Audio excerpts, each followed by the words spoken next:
ನಮ್ಮ ಮೇಲೆ ಐಟಿ ದಾಳಿ ನಡೆಸಿದ ಬಿಜೆಪಿಗೆ ಧನ್ಯವಾದ. ನಮ್ಮ ನಿಜವಾದ ಬಂಡವಾಳ ಏನು ಅನ್ನೋದನ್ನ ತೋರಿಸಿಕೊಟ್ಟಿದ್ದಾರೆ ಅಂತ ಹೇಳಿದ್ದಾರೆ. ಮಂಡ್ಯದಲ್ಲಿ ಸಚಿವ ಸಿಎಸ್ ಪುಟ್ಟರಾಜು ಈಗಾಗಲೇ ಈ ಒಂದು ಹೇಳಿಕೆಯನ್ನ ಕೂಡ ನೀಡಿದ್ದಾರೆ. ನಮ್ಮ ಮೇಲೆ ಐಟಿ ದಾಳಿಯನ್ನ ನಡೆಸಿದೆ, ಇದಕ್ಕೆ ಬಿಜೆಪಿಗೆ ಧನ್ಯವಾದ ಅನ್ನೋದನ್ನ ಹೇಳುವ ಮೂಲಕ ನಮ್ಮ ನಿಜವಾದ ಬಂಡವಾಳವನ್ನ ತೋರಿಸಿಕೊಟ್ಟಿದ್ದಾರೆ ಅನ್ನುವ ಮಾತನ್ನ ಹೇಳಿದ್ದಾರೆ ಸಿಎಸ್ ಪುಟ್ಟರಾಜು. ಸಚಿವರಾಗಿರುವ ಪುಟ್ಟರಾಜು ಈಗಾಗಲೇ ಈ ಹೇಳಿಕೆಯನ್ನು ಕೊಟ್ಟಿದ್ದು, ಪಾಪ ಐಟಿ ಅಧಿಕಾರಿಗಳು ಏನೂ ಸಿಗದೆ ನಿರಾಸೆಯಿಂದ ಹೋಗಿದ್ದಾರೆ. ಅವರಿಗೆ ನಮ್ಮ ಸಾಲ ಪತ್ರಗಳು ಮಾತ್ರ ಸಿಕ್ಕಿದೆ, ಐಟಿ ದಾಳಿ ನಡೆಸಿ ನಮ್ಮನ್ನ ಕಟ್ಟಿ ಹಾಕೋದಿಕ್ಕೆ ಸಾಧ್ಯ ಇಲ್ಲ ಅನ್ನುವಂತಹ ಮಾತನ್ನ ಹೇಳಿದ್ದಾರೆ.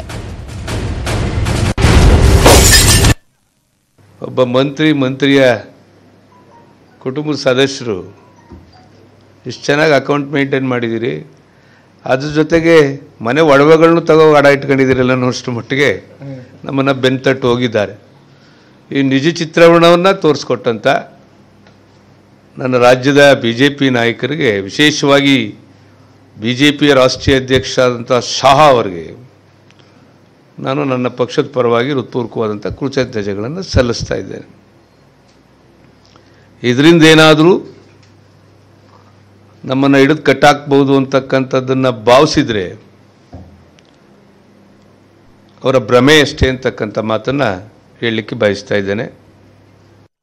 ಒಬ್ಬ ಮಂತ್ರಿಯ ಕುಟುಂಬದ ಸದಸ್ಯರು ಇಷ್ಟು ಚೆನ್ನಾಗಿ ಅಕೌಂಟ್ ಮೇಂಟೈನ್ ಮಾಡಿದ್ದೀರಿ, ಅದ್ರ ಜೊತೆಗೆ ಮನೆ ಒಡವೆಗಳನ್ನು ತಗೋ ಅಡ ಇಟ್ಕೊಂಡಿದ್ದೀರಲ್ಲ ಅನ್ನೋಷ್ಟು ಮಟ್ಟಿಗೆ